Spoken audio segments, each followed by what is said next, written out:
Now I know what they mean by follow that. Everyone, thank you so very much. I tell you what, you are my form of spirituality. And that's the beautiful thing about this place, is that there's not just one particular path. There are many paths to spiritual enlightenment. And that's what we do here. We teach you how to find and create that path of spiritualism for yourself. So if you go ahead, my first slide is, and this is from our book, The Science of Mind, Ernest Holmes, who wrote this in the early 1900s. And one of the things that he used to say, he used to have a TV show before my time, but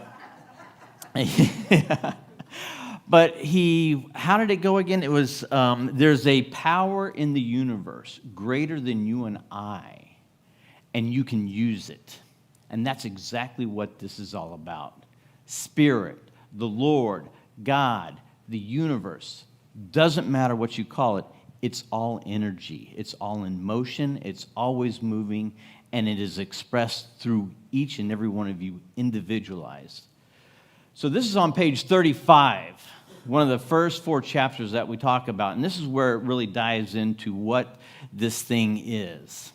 And it says, the science of mind is not a special revelation of any individual, it's rather a culmination of all revelations. And if you notice, in this room, there's no symbology, there's nothing in here to determine one faith, one religion, one thought. It's completely bone dry. And we did that on purpose because every person here, there's probably 150 people here, I'm not sure. That means there's 150 different versions of expression of spirit. So we can't just have one. And that's why we leave it empty like this, is because we honor each and every one of you as your own individualized expression of that spirit. He then goes on to say this: we take up the good wherever we find it. We make it our own insofar as we understand it. There's a portion of spirit that I like to talk about. We talk a lot about love. In fact, it's on our mantra at the beginning of service. There's a thing called the law. And Dr. Joe taught it to us as the spiritual pasta maker. That ying, ying, ying, ying, ying. The law doesn't matter what you think, it just knows how to do. And that's where our philosophy ties in with every other type of religion, because it allows you to have that foundation of faith from wherever you came from. Whether it works for you today or it doesn't, and you're looking for something new, it still works with everything, because we teach you how to work it. How to get this universe and its energy to flow through you and as you and have it work for your good. And that is through what we call the law. That is the portion of divinity which takes that spiritual substance, that ethereal nothingness that you think is not there, and puts it into that spiritual pasta maker, ying, ying, ying, and puts it into form as experienced through each and every one of us. He then goes on to say, whoa, I messed up my talk, but that's okay, because buckle up, Buttercup, here we go. My spirituality is a lot different than a lot of others. I get my spirituality from everywhere. I just don't go to Borders, to that 10-foot section of spiritual knowledge to go find what's the latest book out there that everyone's talking about. This philosophy teaches us that spirit is everywhere all the time. So that means you don't have to go someplace to experience. You just have to be enlightened and aware of everything around you and see what it is at its essence. Pure energy, pure love, in form, in action, waiting for you to see and learn and teach you. If anybody knows this photograph, This is a Mandalorian, and I love Star Wars. I don't get into it that much, but I really do like it. And if my Star Wars fans are out there, give them a hallelujah. So Mandalorian, this is a show, and what this is a gentleman, and the Mandalorian is not a race, it's a philosophy, just like this is a philosophy. It doesn't matter what race you are, what culture, what type of being you are a Mandalorian when you follow their way.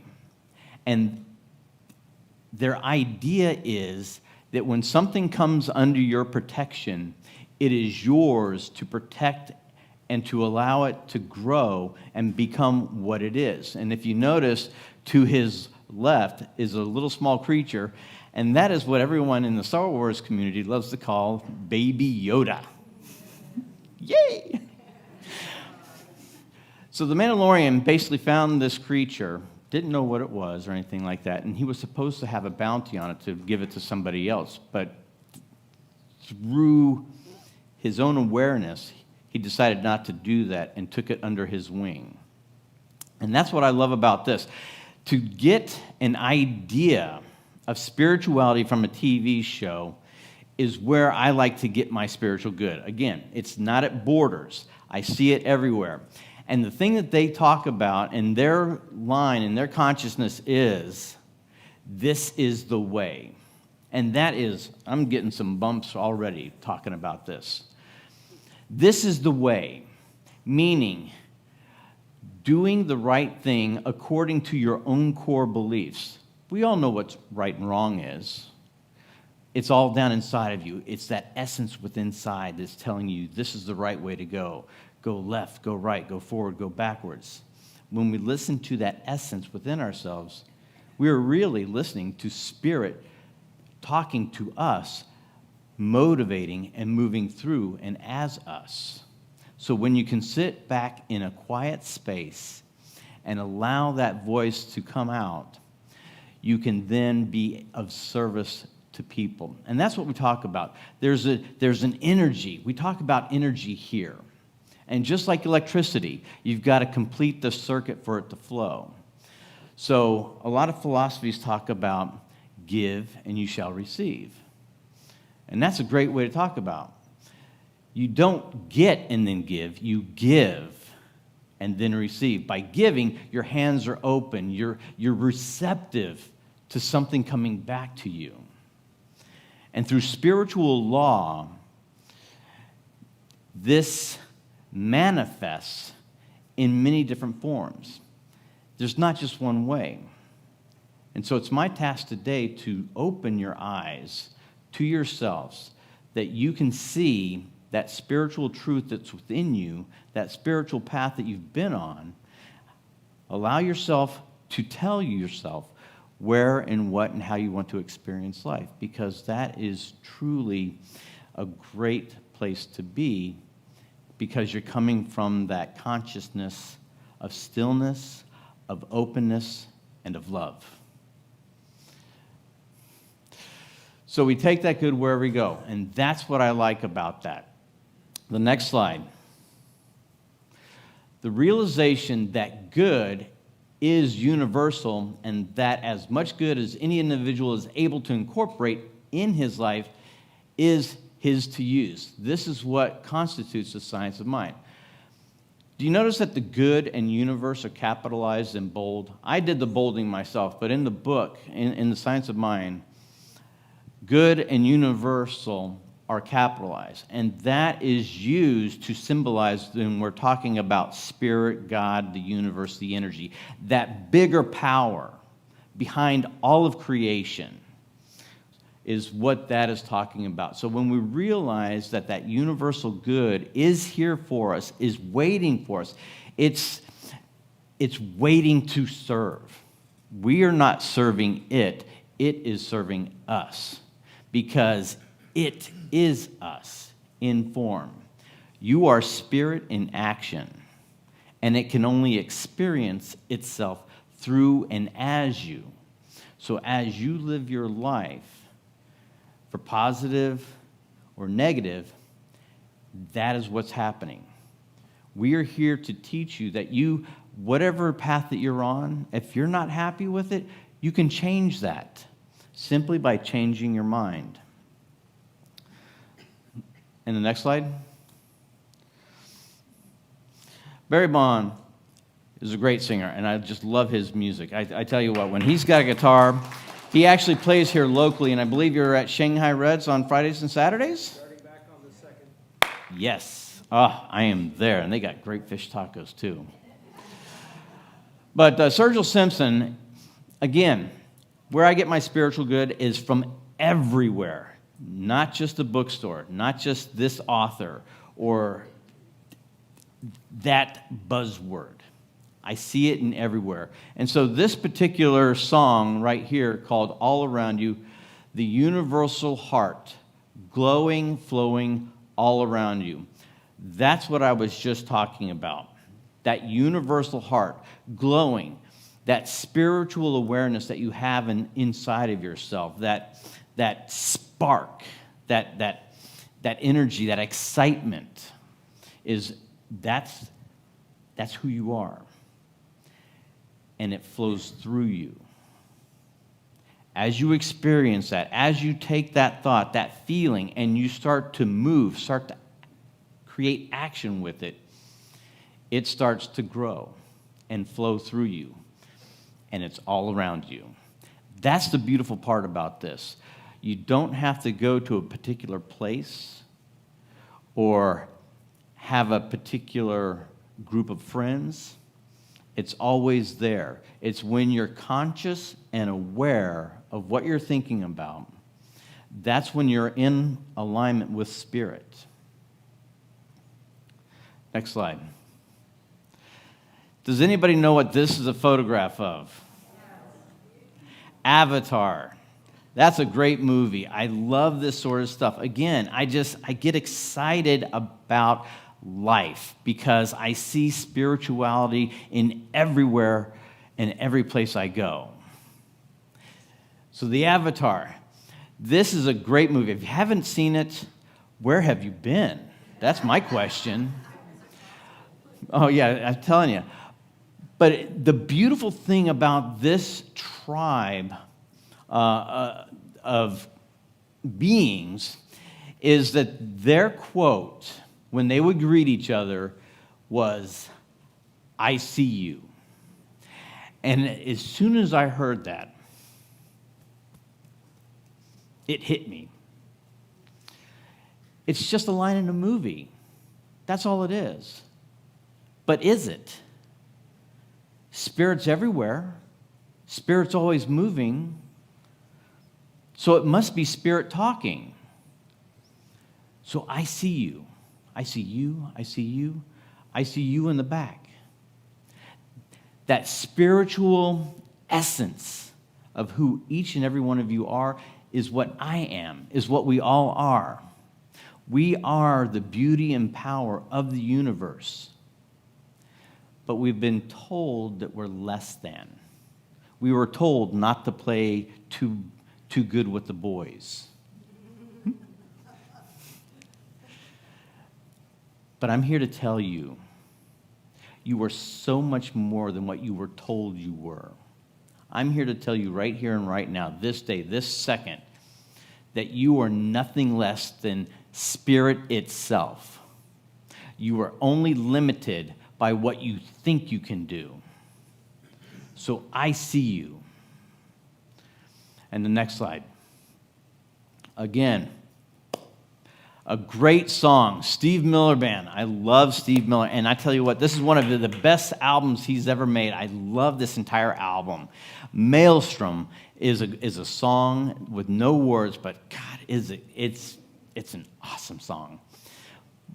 But I Want to Make the World Turn Around, this is what he says in the lyrics. Turn the darkness into light, turn the hunger into life, turn the wrong into right, put an end to the strife, save a human life. I want to make the world turn around. That's the intention I want you to have today. But I don't want you to worry. It doesn't have to be something huge or humongous or awe-dropping. A tiny pebble thrown into a lake makes a ripple. No matter what you do, how you act or interact with another person, when you make a difference in that person's life, you may never know what you have done for them.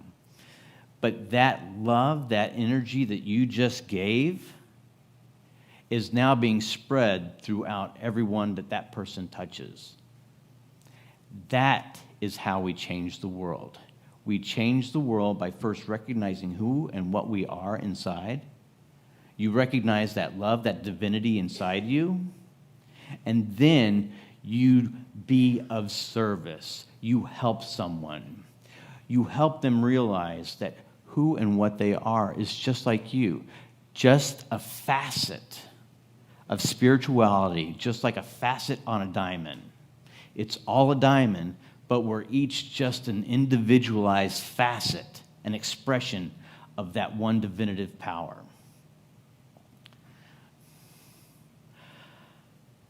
This slide's empty because I wanted to talk.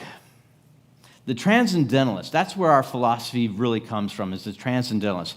And there was a gentleman, Thoreau, who, he was a rebel, and I think that's why I like him. He heard about this, he knew about this philosophy, was contemplating on this philosophy, and he just went out into the woods one day for a year and just, I want to experience this. I want to prove to myself what this is all about. I want to see what I'm capable of. I want to see what this life is capable of. And so he went out for that year to experience life. And he came back a changed man. This right here just looks like a regular tree, but it's called a Bodhi tree. And for some people, they understand what that symbol means. And there was a gentleman about 630 BCE by the name of, I hope I can pronounce this, Siddhartha Gautama. Now, thank you. He was from a wealthy family. And just like Thoreau, he left what he knew, what he came from, what was comfortable. He went out into the world to be uncomfortable, to find out about spirituality, to find out who he was as a person. And after many, many years of being various things and having various trades, being as low as a beggar on the side of the road. My wife doesn't want me to use that word, but there it is. That's what he was. But after many years of going through this and trying to find out the essence of what life was, he sat underneath this Bodhi tree and just sat and contemplated. And after a while, he became what a lot of people and what a philosophy talks about, he became the Buddha, which technically means enlightened one. And that's a beautiful thing, to be able to sit in stillness and to know who and what you are and realize that we are all Buddha. We are all the enlightened one. Kind of the fun part about this life is our journey to find out and recognize that wonderfulment. That's a nice word. I meant to say that wonderful and fulfilling idea that we are spirit, to become that Buddha. There's also another gentleman who talks about a story when he had to do a talk, and that's Dr. James Mellon. He talks about a story where he sat underneath a tree. He was at a conference or something like that and had no clue what he was going to talk about, but he had to do it that day. So he sat underneath the tree just to relax and kind of contemplate what he was doing, and he came up with our opening statement: love only, forgive everything, remember who you are. I tell you what, that's as good a mantra as I've ever heard. I absolutely love that. So to be of service seems like it's something lowly or beneath you, maybe, some of you. but it's not. Because when you're serving from your own goodness and serving someone else, like I talked about, we are each individualized facets of that one divine ideal. And so when you're serving someone, you're actually serving yourself. I have a nice little story, and I think this is where I'm going to drop into it. But what inspired me about my talk is I had a big job. I've got a very, very dirty job that I do for a living. I'm what they call a sandblaster. My wife likes to talk about it and upscale it a little bit. No, he's an artist. I'm an artist. But I'm a sandblaster, and it's just that. I'm blasting sand. And there's this patio at the Vintage that had to be totally done, 5,000 square feet of a back patio. Oh, man, to have that type of backyard. But as I was getting ready, my wife goes, "Let me make you a sandwich." And I was like, No, that's okay. I got this. I got my son with me. And then it dawned on me, what are you doing, William? You're saying no to your good. Here I am being of service to somebody, but I'm not allowing it to come back to me. So what am I telling the universe? By you saying no to good coming into your life, you're actually telling the universe that you don't want any good. And so your life expresses in that manner. Accept your good. When somebody wants to pick up the check after eating dinner, allow them. Don't make them have to go, "Oh, I got to go to the bathroom real quick. I got to go to the bathroom," and then you come back and, "Oh, yeah, I got to pay the check," and, "Oh, it's already been paid." Don't be one of those, "Oh, yeah, I got some head bobbing in the back. I like that." I've pulled that one once or twice. But you don't be that person, because what you're doing is when you're not allowing someone to be of service to you, you're telling the service you don't want to experience that. And then you start to wonder why your life is like it is, that things aren't going right. It's because you've been telling the universe, "I don't want to experience this." I'm telling you that each and every one of you are worthy of all the good. There is no lack in this universe. By you taking your good, you're never taking it away from somebody else, because spirit is limitless. You could have everything, and that's still nothing compared to what spirit already has waiting for you to experience. So don't ever cheat yourself out of your good by thinking that you shouldn't allow somebody to show you good, because what you're doing is you're disconnecting from the fundamental truth of the universe, that you are God in action, that you are spirit itself. So accept your good. I can't be up here without talking about Dr. Joe. And not only that, Dr. Tom Costa. I've got to go back to him. I've met the man just once briefly at some red hat lady event or something like that. And I just got to shake his hand one time, and that's about it. But he used to say something that was so profound, and that we hardly ever hear it now, but Annie is definitely going to know it when she hears it. "I love you, and I accept your love." That is a great mantra as well. I love you, and I accept your love. But Dr. Joe's mantra was this: I want to do what I want, when I want, how I want, and damn it, I'm going to pay cash. But I can't see him sitting under a Bodhi tree doing something like that. I see him more like this: sitting under an umbrella on a beach with a Mai Tai or something in his hand, watching the waves come by. That's who he is. That's how he expressed his spirituality. And that's what I want to show to you today and tell you today, that you don't have to conform to what somebody else says is spirituality. You be your own person. You express spirit how you want to. I express spirit how I want to. My meditation is my Harley, is my Road Glide going up 74. It's my Jeep Gladiator going off to our camping trip, going over rocks that I can barely get over, and my wife's freaking out because she hears scraping on the frame, and she's going, oh my God. And I'm like going, oh my God, exciting. But that's what I want to talk about. Being of service, being open and willing to be helpful to someone else is telling the universe that you are ready to have that good flow back into you. My next slide. Oh, by the way, my talk today, who's making your sandwich? And so it is.